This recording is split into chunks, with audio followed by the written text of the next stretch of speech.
This is the story of a rival gaming company that not only challenged Nintendo for console supremacy, but challenged the king himself, Mario, to be the face of gaming itself. This is the history of Sonic the Hedgehog.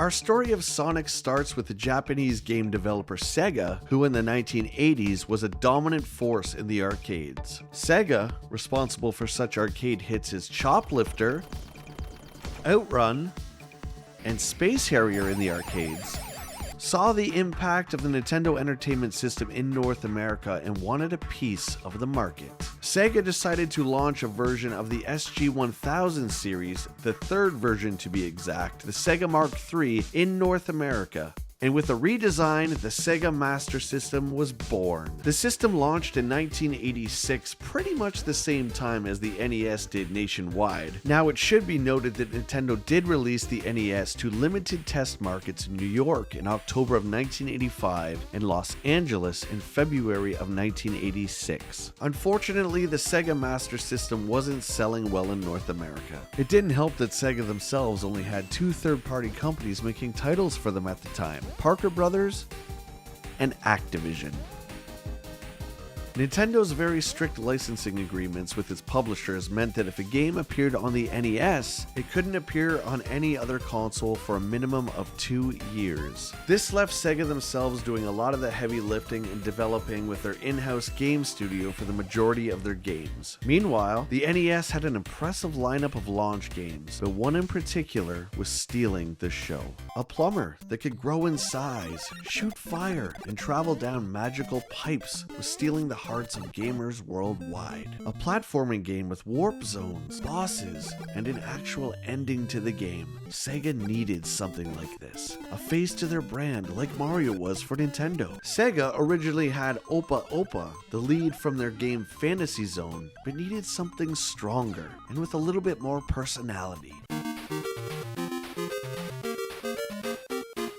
Alex Kidd in Miracle World was released in Japan in November of 1986 and North America in December of 1986. The game was created by Kotaro Hayashida. Alex uses the martial art known as Shellcore to take down his enemies and to destroy terrain getting in his way. One thing that set the Alex Kidd games apart from the Super Mario Bros. Games was that in Super Mario Bros. Franchise, the gameplay was very similar, whereas with Alex Kidd, every new version played differently. In fact, the only direct sequel to Miracle World is Alex Kidd in the Enchanted Castle for the Sega Genesis. Alex Kidd in Miracle World was much slower than Super Mario Bros., with controls being described as floaty by many gamers, which isn't necessarily bad, they just weren't nearly as tight and precise as Super Mario. Overall, the Alex Kidd series isn't bad, it's just no Super Mario Bros. Sega needed more. With the launch of the Sega Mega Drive in Japan in October of 1988, and the Genesis in North America in August of 1989, Sega's in-house development team was tasked with bringing as many of Sega's arcade games and porting them to the home console in an attempt to compete with the Nintendo Entertainment System and the rival 16-bit machine, the PC Engine, known in North America as the TurboGrafx-16, with their brand new mascot, Bonk. Within the walls of Sega, there was a goldmine of talented individuals. One such programmer was Yuji Naka, whose early work at Sega was programming Sega's arcade ports for the Master System. Converting Space Harrier and Outrun from the arcade to the Master System was not an easy task by any means. Yuji Naka's big breakthrough was being the lead programmer on Phantasy Star, where he was teamed up with designer Kotaro Hayashida, the director of Alex Kidd in Miracle World, graphic designer Riku Kodama, and a young designer named Naoto Oshima. With the release of Hayashida's Alex Kidd in the Enchanted Castle, he knew that Sega needed something more. something that would really pack a punch and stop Mario dead in his tracks. Sadly, Alex Kidd just wasn't cutting it. At this time, Hayashida was put in charge of greenlighting projects within Sega for his achievements with the Alex Kidd series and Phantasy Star. During this time, there was a giant in-house campaign by Sega that was open to everyone to submit their ideas for a new mascot. Around 200 drawings were submitted. There were some really interesting ideas and designs here, such as the rabbit,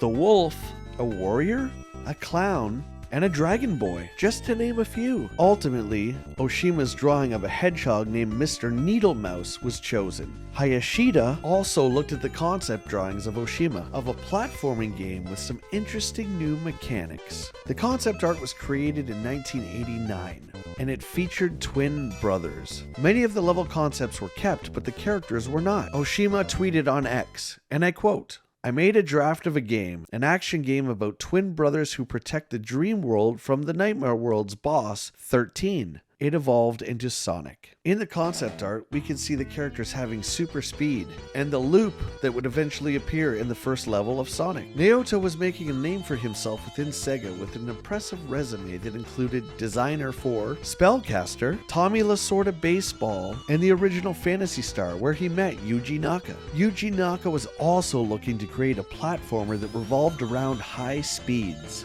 Hayashida paired up Naoto Oshima and Yuji Naka with Hirokazu Yasuhara, who took Oshima's drawings and concepts and brought them to life. Before Sonic, Hirokazu was a game designer for Altered Beast and Fatal Labyrinth for the Mega Drive. These three, along with others at Sega, would now form Sonic Team.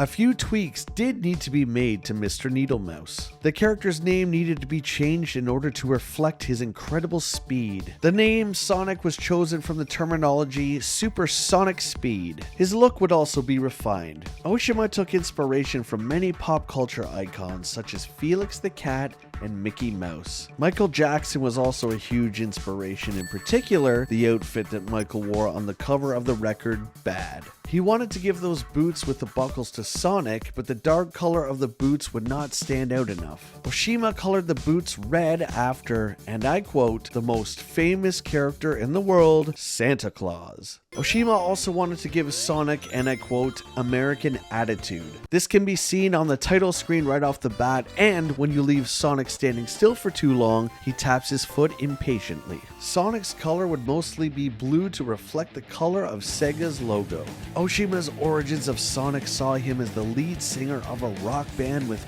plenty of attitude, with Vector the crocodile, Max the monkey, Sharps the parakeet, and Mock the rabbit.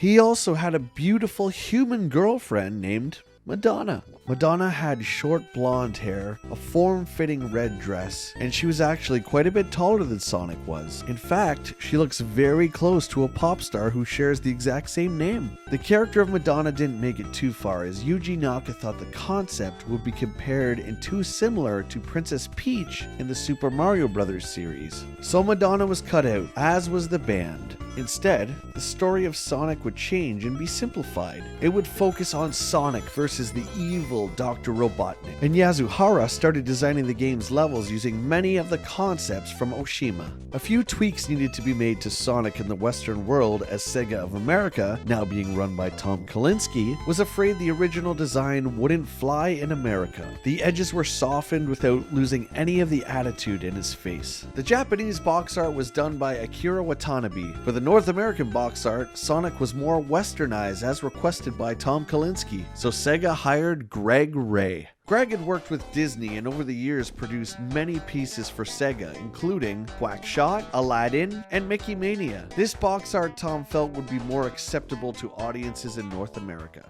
Tom Kalinske played a huge part in the success of Sonic. Tom was formerly the CEO of Mattel and in charge of launching the Masters of the Universe toy line in 1982, and breathing new life into Mattel's Hot Wheels and Barbie IPs. He then became the CEO of competitive toy toy company Matchbox, and in 1990 was recruited and became CEO and president of Sega of America. Now we'll get back to Tom in 1 second, but we have to get to the launch of Sonic on the Genesis. After all, this was the first time the world was going to get to see Sonic the Hedgehog in a video game. Or was it? The Sonic character was first seen in an arcade racing game by Sega called Radmobile that was released in Japan in October of 1990. The game was one of Sega's first 32-bit arcade games. A Sonic figure can be seen hanging from the car's rear view mirror.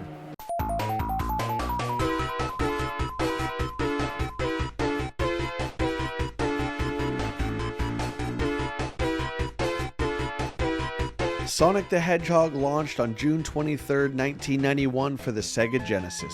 Sega was very aggressive with its marketing campaign, bombarding TV sets and video game publications across North America. Sega went so far as to do a mall tour having both Mario and Sonic games side by side and letting the customer try both. Sonic was an instant hit and Sega started making a dent in Nintendo's market share. Fast forward to Christmas 1991 and in a radical move by Tom Kalinske, he decides to remove Altered Beast as the pack-in for the Genesis and replace it with Sonic the Hedgehog, which was only released a few months prior. Sega of Japan did not agree, to say the least, but if this is what it was going to take to grow Sega's market share, faith was put in Kalinsky's strategy. And it worked. By the end of 1991, Sonic the Hedgehog sold over 2 million copies worldwide, becoming Sega's biggest hit to date. The final version of Sonic's story is direct and to the point. The evil Dr. Robotnik is attempting to steal the 6 Chaos Emeralds from Sonic's home of South Island. He has trapped many of the animals of South Island and made them into aggressive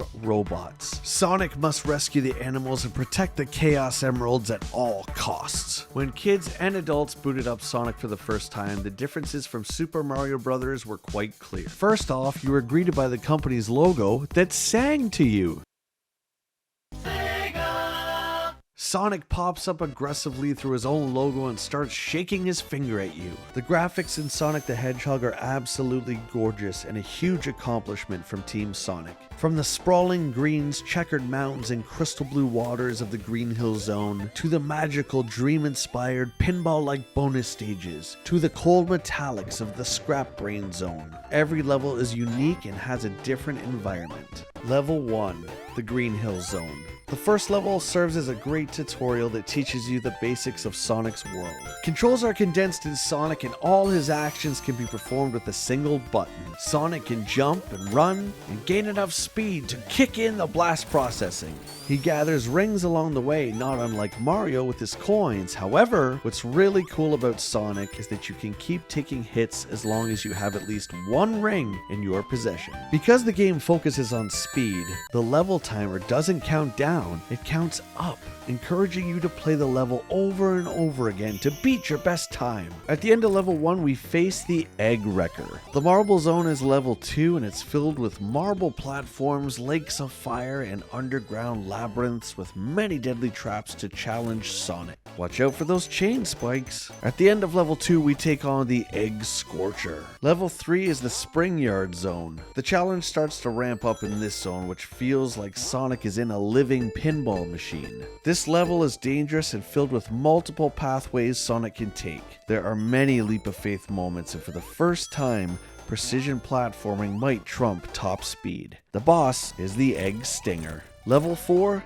Labyrinth Zone. Underground caverns and multicolored crystals await us, plus underwater segments. Make sure you know where the bubbles are so Sonic can catch his breath. You're gonna have to swim fast to catch the boss, which is the Eggmobile. Level 5 is the Starlight Zone. The night sky and lit up city are the backdrop for this level. Fans either aid or hinder Sonic as he makes his way through the second last level in the game, only to face the Egg Spiker. Level 6 is the Scrap Brain Zone. The final level in Sonic is cold, metallic, and filled with many obstacles and challenges. From spiked chains to gears to flamethrowers, this level has it all. Finally, we get to the final zone and the end boss, the Egg Crusher.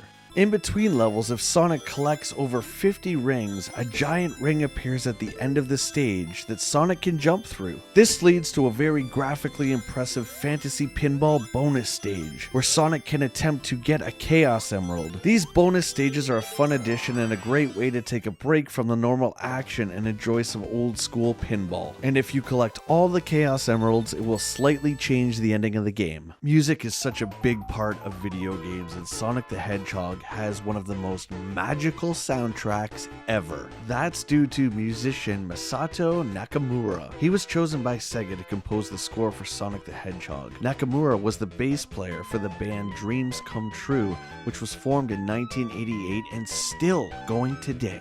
He created one of the most iconic gaming scores of all time. The game is filled with pop-inspired tunes that just sing and that really make you feel absorbed and one with Sonic's magical world. He would also go on and compose the score for Sonic 2 as well. Sonic was also scoring very high with gaming publications. GamePro reviewer Boogeyman gave Sonic a near-perfect score on page 42 and 43 from issue 23, June of 1991, stating, "Sonic the Hedgehog is a class act all the way. It shows what determined programmers, artists, and game developers can do when they really set out to produce a winner. Don't hedge your bets on Sonic the Hedgehog." Electronic Gaming Monthly issue 24 from July of 1991 saw reviewers Steve, Ed, Martin, and Sushi X all give Sonic 9s across the board. Steve said, "Definitely, without a doubt, positively the most incredible action game ever created for the Genesis. Incredible speed, plenty of technique, and more than enough challenge await our supersonic hero